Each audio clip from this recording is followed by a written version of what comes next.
বিচ্ছেদ বিচ্ছেদ শব্দটা একটা কষ্টদায়ক শব্দ। সম্মানিত ভিউয়ার্স, ওনাকে দেখা গেছে স্বামী স্ত্রীর মধ্যে বিচ্ছেদ হয়, বা প্রেমিক প্রেমিকার মধ্যে বিচ্ছেদ হয়, বা মা বাবার সাথে সন্তানের বিচ্ছেদ হয়।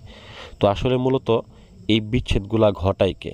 তো কোনো না কোনো তান্ত্রিকের মাধ্যমে হয়, বা নিজেদের মধ্যে মনোমালিন্যের মাধ্যমে হয়ে থাকে। তো সম্মানিত ভিউয়ার্স, এছাড়াও দেখা গেছে অন্য আরেকটা কারণ হচ্ছে অন্য আরেকটা ব্যক্তি, তৃতীয় নাম্বার ব্যক্তি এসে তাদের মধ্যে প্রবেশ করলে দেখা গেছে তাদের বিচ্ছেদ হয়ে যায়, এবং ওই ব্যক্তিরা বাধা হয়ে দাঁড়ায়। তো এমন একটা বিদ্যা নিয়ে আসলাম, যে বিদ্যার মাধ্যমে ওই তৃতীয় ব্যক্তিটাকে আপনারা খেদাইতে পারবেন, বা ভাগায় দিতে পারবেন, বা সেইখান থেকে তাড়িয়ে দিতে পারবেন।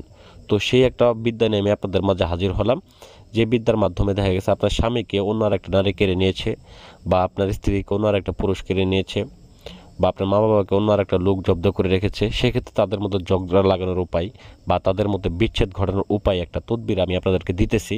আপনারা ভিডিওটা প্রথম থেকে শেষ পর্যন্ত দেখবেন। একদম সিম্পল নিয়মে দেবো। এটার নিয়ম আছে, 7টা নিয়ম আছে এই বিদ্যাটা কাজ করার। তবে 7টা নিয়মের মধ্যে 2টা নিয়ম হচ্ছে আমি আপনাদের উল্লেখ করে দেবো, যে 2টা পারবেন ওই 2টাই আপনারা করে নেবেন। তো যাই হোক সম্মানিত ভিউয়ার্স, প্রথমত এই বিদ্যাটা কাজ করার পূর্বে যে 2টা জিনিস আপনাদের মুখ্য বিষয়, সেটা হচ্ছে নাম। দুই পক্ষের নাম, যে দুই পক্ষের মধ্যে আপনারা বিচ্ছেদ ঘটাবেন, অবশ্যই সেই দুই পক্ষের নাম লাগবে। নাম, বাবার নাম, মেয়ের ক্ষেত্রে মায়ের নাম, ছেলের ক্ষেত্রে বাবার নাম, এগুলা সংগ্রহ করে নেবেন, 1 নাম্বার কথা। দ্বিতীয় নাম্বার বিষয় হচ্ছে ভিউয়ার্স, এই যে নকশাটা দেখতেছেন স্ক্রিনের ভিতরে, এই নকশাটাকে সংগ্রহ করতে হবে। তারপরে তৃতীয় নাম্বার বিষয় হচ্ছে আপনাদেরকে 2টা পুতুল সংগ্রহ করতে হবে, 2টা তাবিজ সংগ্রহ করতে হবে, এবং নিয়ম মাফিক যদি আপনি করতে চান, 2টা নিয়মের মধ্যে প্রথম যে নিয়মটা সেটা হচ্ছে আপনাদেরকে শুধুমাত্র লাল কলম নিতে হবে। সম্মানিত ভিউয়ার্স, লাল কলম নিয়ে সাদা কাগজের ভিতরে আপনারা এই নকশা অঙ্কন করবেন লাল কালি দিয়ে। যারা অন্যান্য কোনো কিছু দিয়ে কাজ করতে পারেন না, বা সিঁদুর দিয়ে কাজ করতে পারেন না, ভয় পান, দোকান থেকে কিনতে ভয় পান, অনেক কবিরাজের কাছে গেছেন, কাজ করে দেয় না, অনেক আসনে গেছেন, অনেক টাকা পয়সা নষ্ট করছেন, কাজ হয় না, সেক্ষেত্রে আমি আপনাদেরকে এই সহজ নিয়মটা দিতেছি। তো সেক্ষেত্রে লাল কলম দিয়ে আপনারা সাদা কাগজের ভিতরে অঙ্কন করবেন, শত্রুদের নাম লিখবেন, অর্থাৎ যাদের মধ্যে আপনারা বিচ্ছেদ ঘটাবেন তাদের উভয় পক্ষের নাম লিখবেন, যাতে তারা একজন অপরজনকে না দেখতে পারে, একজনকে আরেকজন যাতে স্বইচ্ছায় ছেড়ে দেয় এবং দূরে চলে যায়। তো সেক্ষেত্রে আপনি কি করবেন, উভয় পক্ষের নামটা লিখে 2টাকে 2 তাবিজের মধ্যে ভরে নেবেন, এবং যে 2টা তাবিজ আপনার পুতুল 2টা আপনি নিয়েছিলেন, ওই পুতুল 2টার মধ্যে আপনি ভরে দিবেন।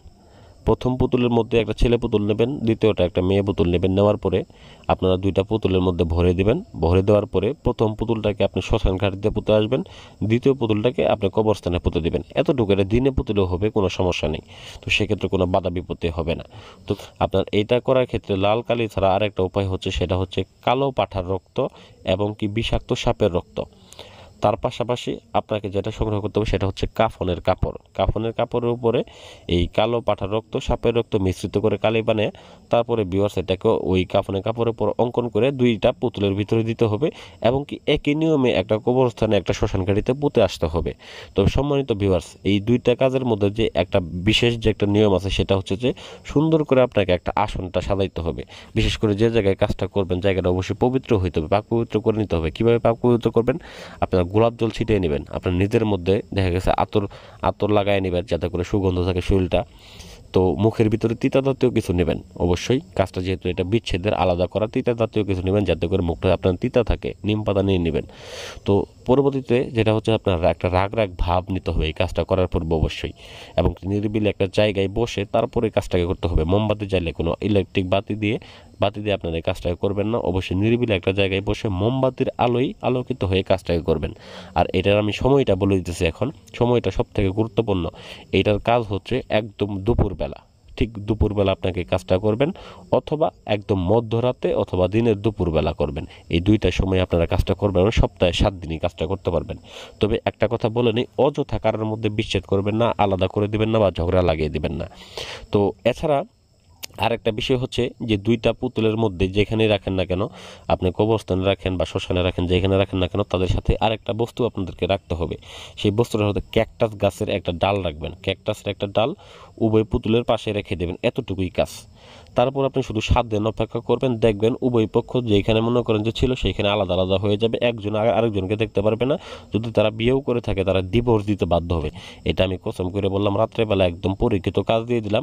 এই কাজটা মনে হয় 100% হবে, কারো কাছে যাইতে হবে না, কাজও করতে হবে না। এছাড়াও যদি আরও কোনো পরামর্শ লাগে স্ক্রিনে নাম্বার দিয়ে যোগাযোগ করতে পারেন। ভিডিওটা পছন্দ হলে লাইক করবেন, চ্যানেলটাকে সাবস্ক্রাইব করবেন। ধন্যবাদ।